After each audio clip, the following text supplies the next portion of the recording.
Assalamualaikum warahmatullahi wabarakatuh. Kembali lagi bersama saya, Mbak Ria. Hari ini kita akan bahas kimia di Smart Exercise tentang larutan elektrolit dan non-elektrolit.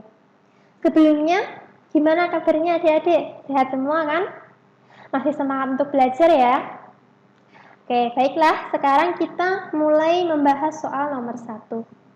Di antara zat berikut yang merupakan pasangan elektrolit kuat dan elektrolit lemah jika dilarutkan dalam air adalah si elektrolit kuat dan elektrolit lemah itu punya kategori senyawa masing-masing. Untuk elektrolit kuat, yang termasuk elektrolit kuat adalah senyawa asam atau basa yang memiliki derajat ionisasi sama dengan 1, atau senyawa asam dan basanya itu akan terionisasi sempurna dalam air. Yang kedua adalah garam yang mudah larut. Nah, garam yang mudah larut ini adalah garam yang berasal dari asam kuat dan basa kuat ya. Lalu untuk elektrolit lemah, yang pertama adalah kebalikannya dari elektrolit kuat. Yang pertama, asam atau basa yang memiliki alfa atau derajat disosiasi di antara 0 sampai 1 atau di antara maksud saya kurang dari 1 tapi lebih dari 0 gitu ya. Yang kedua, garam yang sukar larut.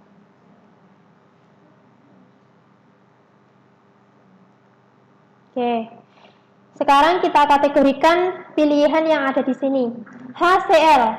HCl merupakan contoh dari asam kuat, asam yang nanti dia akan terionisasi sempurna. Maka masuk yang elektrolit kuat ya. Jadi di sini sudah ada HCl. Lalu NH3. NH3 adalah basa lemah. Nah, kalau dia basa lemah, maka masuknya di elektrolit lemah. Lalu lanjut, CH3COOH atau asam asetat. Sering kita dengar ya ini, asam asetat itu adalah kategorinya apa? Kuat atau lemah? Asam lemah. Oke, berarti masuknya di elektrolit lemah. Lanjut, HClO4. HClO4 ini atau dia ini masuknya adalah asam kuat, maka dia tergolong elektrolit kuat. Selanjutnya H2SO4. Asam kuat ya, berarti golongannya elektrolit kuat. Lalu HNO3. HNO3 ini juga asam kuat, berarti masuknya di sini, di elektrolit kuat. Selanjutnya H2S. H2S itu adalah asam lemah, maka dia masuknya di elektrolit lemah. Sekarang tinggal air. Air ini adalah gimana? Dia kan bakal terurai menjadi H+ dan OH-. Dia sangat mudah terurai. Berarti si H2O ini akan masuk daripada elektrolit kuat. Tuh ya. Nah, maka jawaban yang benar apa? Yang A. Jadi HCl-nya adalah elektrolit kuat, sedangkan NH3-nya adalah elektrolit lemah. Bagaimana? Bisa dipahami ya? Oke, sekarang kita lanjut ke nomor 2. Hasil pengamatan daya hantar listrik dari 5 sumber mata air ditunjukkan pada tabel berikut. Jadi dilihat tabelnya ya. Ada sumber mata airnya nomor 1 sampai 5. Lalu ada kategorinya lampu, sama ada pengamatan gelembung. Sumber mata air yang merupakan elektrolit kuat dan elektrolit lemah berturut-turut adalah. Nah, caranya membaca tabel pengamatan ini, kita harus tahu dulu bagaimana toh si hasil pengamatan elektrolit kuat yang seharusnya dan bagaimana yang elektrolit lemah. Kalau elektrolit kuat ya, itu nanti hasil pengamatannya yang pertama nyala lampunya akan terang. Lalu yang kedua gelembungnya akan ada banyak. Jadi banyak gelembung. Nah, untuk elektrolit lemah bagaimana? Untuk elektrolit lemah ini nanti nyalanya redup atau bisa tidak menyala sama sekali.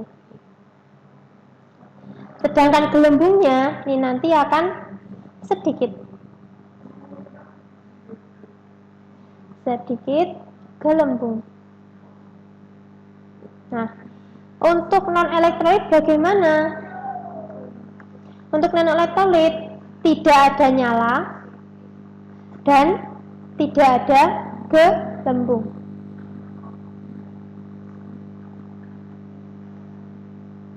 Oke.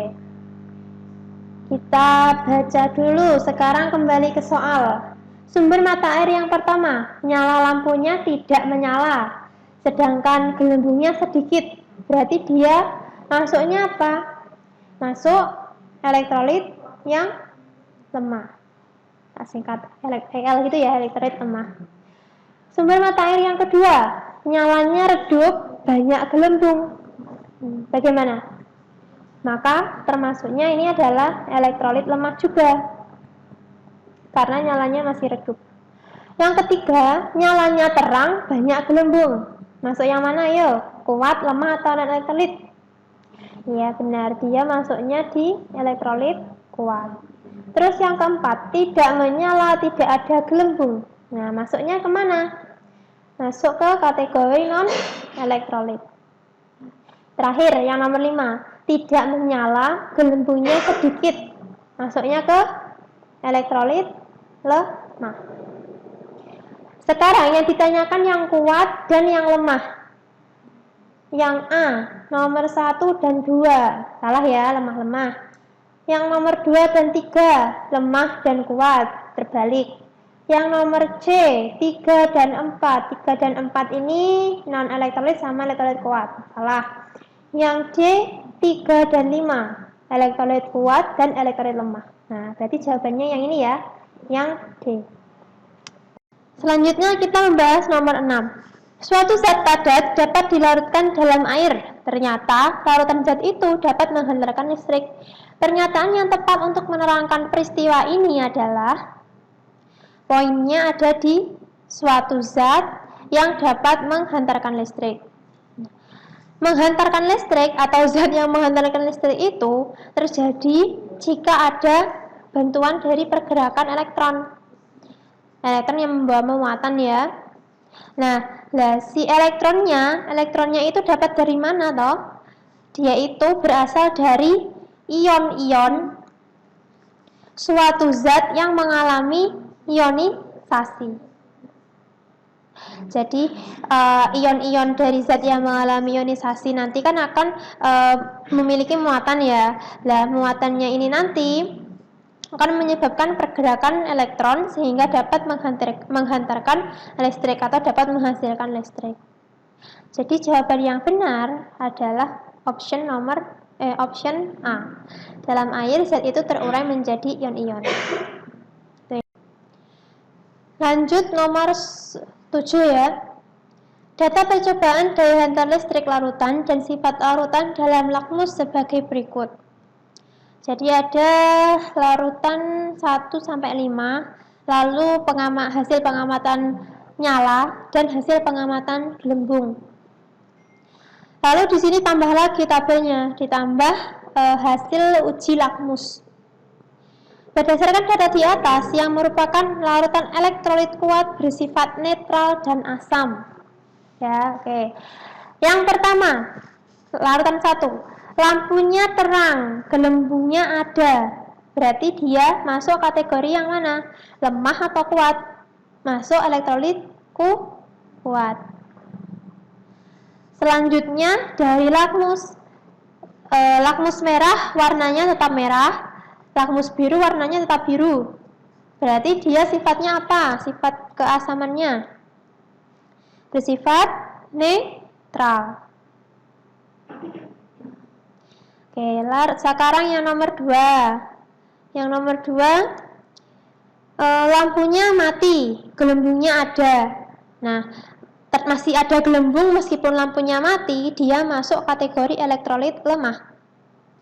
Kalau lakmusnya, warna merah tetap merah, birunya berubah jadi merah, berarti sifatnya adalah asam. Yang nomor 3, lampunya terang, gelembungnya ada, berarti masuk elektrolit kuat ya. Lalu lakmus merah berubah jadi biru, lakmus biru tetap biru. Berarti ini tadi elektrolit kuat dengan sifat basa. Yang keempat, lampunya mati, gelembungnya tidak ada. Berarti otomatis dia adalah non-elektrolit. Kalau lakmusnya dilihat dari lakmus, warna merah tetap merah, birunya tetap biru. Berarti netral. Sekarang yang kelima, lampunya terang, gelembungnya ada. Lalu lakmusnya warna merah tetap merah, sedangkan biru berubah jadi merah. Maka yang kelima itu masuk elektrolit kuat dengan sifat asam. Berarti jawaban yang benar yang mana? Yang nomor 1, elektrolit kuat dan netral, dan nomor 5, yang bersifat asam. A ya jawabannya. Sebelumnya kalau ada yang tanya, kenapa kok soalnya nggak urut Mbak bahasnya? Jadi Mbak Ria cuma milih beberapa soal, nanti soal-soal yang kiranya pembahasannya sama dilewati gitu ya.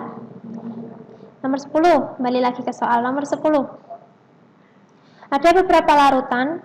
Jadi dari percobaan diperoleh data sebagai berikut, beberapa larutan dengan pengamatan nyala lampu ya, dan pengamatan indikator. Kesimpulan yang paling tepat bagaimana? Kesimpulannya itu tentang, kalau dilihat dari ABC-annya, itu ditanyakan tentang sifat elektrolit dan non-elektrolit, serta sifat keasamannya. Jadi dari data kita analisa dia masuknya elektrolit atau non-elektrolit, masuknya asam, basa atau netral, gitu ya. Oke, mulai nomor 1, HCl, lampunya menyala, positif atau menyala, lakmusnya merah-merah, berarti asam ya.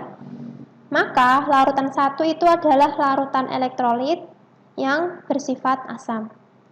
Yang kedua, NaCl, lampunya positif atau menyala, lakmusnya tetap merah, yang biru tetap biru. Berarti masuknya adalah elektrolit yang netral. Yang ketiga, gula, lampunya tidak menyala, berarti non-elektrolit ya. Lalu lakmusnya tetap, berarti masuknya sifat netral. Yang keempat, NaOH, lampunya menyala, maka elektrolit. Lalu lakmus merah menjadi biru, lakmus biru tetap biru, berarti sifatnya adalah basa. Yang kelima, etanol, lampunya tidak menyala, berarti kategorinya non-elektrolit ya. Lalu indikatornya tetap, yang merah tetap merah, yang biru tetap biru, maka dia adalah netral. Yang keenam, H2SO4, lampunya menyala, berarti elektrolit. Lalu indikatornya, yang merah tetap merah, yang biru menjadi merah, maka sifatnya adalah asam. Kesimpulan yang paling benar ya, larutan elektrolit itu bisa bersifat asam, bisa bersifat netral, bisa bersifat basa. Begitu juga dengan non-elektrolit. Ya, untuk larutan non-elektrolit itu kesimpulannya dia apa? Sifat keasamannya akan netral. Oke, jadi yang paling tepat yang mana? A, larutan non-elektrolit bersifat netral, asam, dan basa. Salah ya. Yang B, larutan elektrolit bersifat asam, basa, non-netral. Oke, untuk sementara yang pilihan B. Yang C, larutan non-elektrolit tidak menghantarkan listrik. Ini benar, tapi dia tidak berdasarkan dengan data yang ada. Jadi untuk sementara ini salah. Yang D, larutan elektrolit bersifat kuat dan lemah. Nah, ini memang benar, tapi dari data pengamatan itu tidak ada yang mengatakan kuat yang mana, lemah yang mana. Jadi salah ya. Lalu yang E, larutan elektrolit dan non-elektrolit dapat bersifat asam, basa, dan netral. Salah atau benar? Salah ya. Yang non-elektrolit itu berdasarkan data sifatnya hanya netral. Berarti jawaban yang paling benar yang B. Oke. Selanjutnya nomor 11. Berikut ini persamaan reaksi ionisasi yang paling tepat adalah option A, HCl aqueous ditambah menjadi H plus aqueous dan Cl min aqueous. Benar ya? Jadi aqueous itu menunjukkan fase larutan. Hasilnya juga harus aqueous dan aqueous. Lalu yang B, HCN liquid menjadi H plus aqueous dan Cl min aqueous. Kira-kira di sini yang salah apanya? Yang salah adalah fasenya ini. Ya, ini seharusnya adalah fase aqueous juga. Kalau hasilnya aqueous, berarti fasenya juga harus aqueous. A benar, yang B salah. Lalu NH4OH gas. Nah, ini salah lagi ya. Hasilnya kan aqueous dan aqueous. Hasilnya sudah benar ini peruraiannya atau ionisasinya sudah benar. Tapi yang salah adalah fase di awalnya. Yang D, H2SO4 liquid, ada panah bolak-balik, menghasilkan 2H plus aqueous dan SO4 2 min aqueous. Ini kira-kira yang salah yang mana? Ya, yang salah ini di sini, fasenya aqueous harusnya, dan tanda panahnya itu bukan panah bolak-balik, tapi panah satu arah aja. Panah bolak-balik itu menunjukkan dia reaksi yang dapat atau reaksi keseimbangan yang ruas kiri nanti bisa menjadi ruas kanan dan begitu juga sebaliknya. Tapi kalau reaksi ionisasi asam kuat itu pasti panahnya itu satu arah karena dari ion-ionnya itu tidak bisa bereaksi kembali menjadi zat awal. Nah, yang E juga gitu, panahnya itu harusnya hanya satu arah. Ya, karena CaOH2 adalah basa kuat. Nah, fasenya juga salah. Harusnya fasenya apa tadi? Aqueous. Itu ya. Jadi ini C salah, D salah, E salah. Maka jawaban yang paling tepat adalah yang A. Lanjut nomor 13. Dari zat berikut diharapkan menghantarkan listrik paling baik. Jadi menghantarkan listrik paling baik jika dilarutkan dalam air hingga volumenya 100 mili adalah zat yang dapat menghantarkan listrik paling baik itu jika ion yang ada pada larutannya itu banyak. Jadi ionnya banyak. Nah, ion banyak itu terjadi jika bagaimana? Kalau konsentrasinya juga besar. Nah, kalau konsentrasinya besar itu maksudnya pekat. Jadi kalau larutannya sudah pekat, berarti kan molekul yang ada di dalam larutan itu otomatis juga banyak, ya toh? Logikanya seperti itu. Konsentrasinya besar, artinya molekul yang ada pada zat itu juga banyak. Kalau molekulnya banyak, otomatis ionisasinya, hasil ionisasinya atau ion-ion yang ada pada larutan itu juga banyak. Nah, kalau sudah banyak, maka nanti menghantarkan listriknya pasti akan paling baik, gitu ya. Jadi, untuk tahu mana yang menghantarkan listrik paling baik, dicari dulu konsentrasinya. Dicari konsentrasi yang besar. Rumus konsentrasi atau M besar adalah massa per massa relatif molekul dikali 1000 per volume. Volumenya 100 ya. Sekarang yang A, kita hitung dulu yang A. H2SO4 sebanyak 98 gram. Konsentrasinya adalah masanya 98 ya. Lalu MR-nya H2SO4 adalah 98 dikali 1000 per 100. Ini dicoret hasilnya 10, yang ini juga bisa, maka konsentrasinya adalah 10 molar. Yang B, konsentrasinya HCl. Masanya 36,5, mR-nya 36,5 dikali 1000 per 100. Kalau ada yang lupa bagaimana cara menghitung MR, bisa dilihat kembali ya video hukum-hukum dasar atau stoikiometri yang sebelumnya. Jadi di sini langsungan saja ya. Hasilnya adalah 10 molar. Yang C, molaritasnya NaOH. Massa NaOH sebesar 20 gram. Molaritasnya adalah 40 dikali maksud saya masalitasnya ya, atau MR-nya 40 dikali 1000 per 100. Ini hasilnya 10, ini 0,5. 0,5 kali 10 jawabannya 5 molar. Lalu yang D, molaritasnya NaCl. Masanya 58,5. Lalu MR-nya adalah 58,5 dikali 1000 per 100. 10 habis, jawabannya 10 molar. Yang E, molaritas urea atau CONH2 dua kali. Oh iya ya, urea ya, sampai lupa saya. Urea kita nggak usah hitung dia molaritasnya berapa. Kenapa? Karena urea adalah non elektrolit, jadi otomatis dia tidak akan menghantarkan listrik, begitu ya. Nah sekarang ternyata molaritasnya antara A, B, dan D, yang dimana dia molaritas terbesar, itu yang jumlahnya sama-sama besar 10 molar. Lalu yang dipilih bagaimana? Yang dipilih adalah yang nanti jumlah ionnya paling besar. Jadi kalau HCl itu kan terurai menjadi H+ dan Cl-. Di sini kan koefisiennya 1 sama 1 ya. Maka jumlah ionnya adalah 2. Lalu kalau H2SO4 dia terurai menjadi 2H+ dan SO4 2-.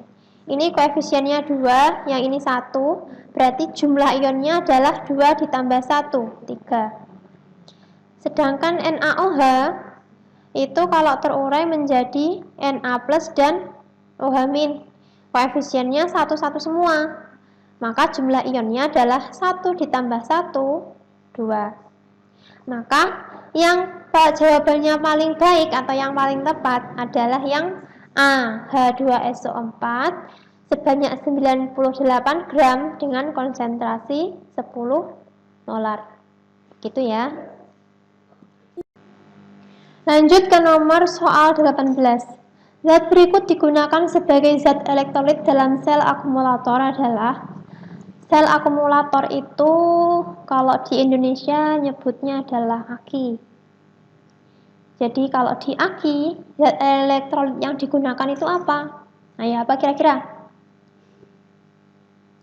Yang digunakan adalah H2SO4 atau asam sulfat. Jadi jawabannya yang benar adalah D. Gitu ya.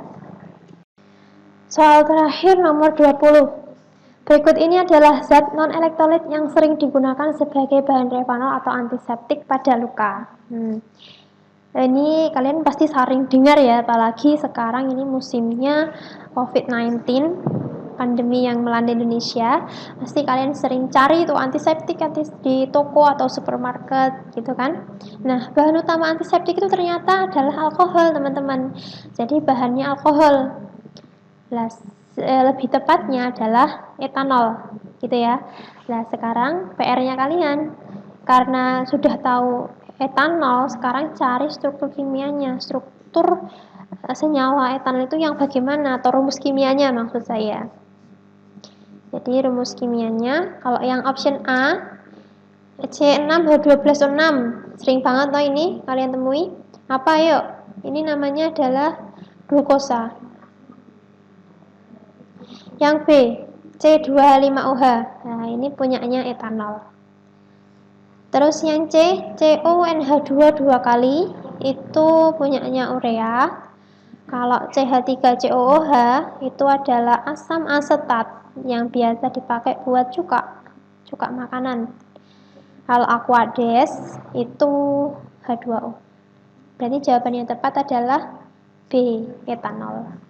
Nah, nggak terasa ya, ternyata udah selesai aja kita pembahasannya hari ini. Semoga pembahasan kali itu bisa bermanfaat yang banyak buat kalian. Bisa nemenin kalian untuk belajar di rumah selama pandemi ini ya. Oke, sekian dulu. Mohon maaf apabila ada kesalahan. Wassalamualaikum warahmatullahi wabarakatuh.